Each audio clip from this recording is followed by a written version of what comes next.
ილია ჭავჭავაძის სიტყვები რო გავიხსენოთ, საჯულობს სინდისიერისა და არა ჩინოვნიკისა.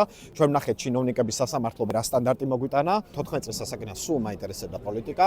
მეორე ვასილ მათითაიშვილი წარმოვადგენ პარტიას ფედერალისტები. ჩვენი მთავარი ამოცანა არის ამ ქვეყანაში კანონის უზენაესობის, კანონის წინაშე თანასწორობის პრინციპების დამკვიდრება. თქვენ რა საკეთებ პარტიაში? უშუალოდ მე ვარ კამპანიების მენეჯერი, ჩვენ სხვადასხვა ტიპის კამპანიები გვაქვს. ამავდროულად ვაკეთებ სოციმედიასაც, ასევე სხვადასხვა მიმართულების რეფორმები, რომელიც პროექტ ახალი რესპუბლიკის ფარგლებში შევიმუშავეთ. რამდენიმე მათგანში მეც ვიყავი ჩართული კვლევის პროცესში. ამასთანავე ვარ სპიკერი, წარმოვადგენ სხვადასხვა პლატფორმაზე თავად პარტიას, ფილოსოფია მაქვს ნასწავლი. აქამდე მუშაობდი მედიაში.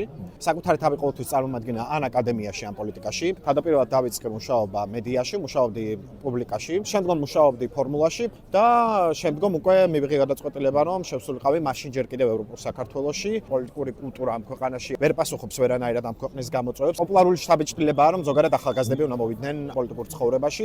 სწორი მგონია ეს და იმისთვის, რომ ამ ტიპის კრიზისამდე აღარასდროს აღარ მივიდეთ, მნიშვნელოვანი არის, რომ ბევრი ახალი ადამიანი მოვიდეს პოლიტიკაში, იმისთვის, რომ აი ამ ძალმომრეობის წრეზე სიარულს რამენაირად თავი დავაღწიოთ და რეალურად დავაფუძნოთ დემოკრატიული თამაშის წესები. არის დამოუკიდებელი სასამართლოს ტრადიციისთვის საფუძვლის ჩაყრა.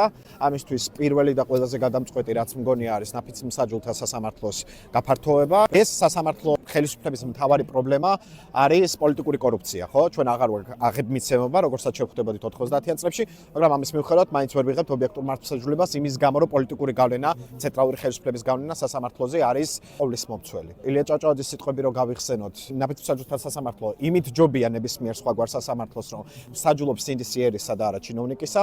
ჩვენ ვნახეთ ჩინოვნიკების სასამართლომ ამ დრომდე რა სტანდარტი მოგვიტანა. ეხლა დრო არის, რომ ვენდოთ საკუთარ თანამოქალაქეებს, ისინი ჩავრთოთ მართლმსაჯულების აღსრულების პროცესში. ჩემი აზრით ეს მიგვიყვანს დამოუკიდებელ მართლმსაჯულებამდე.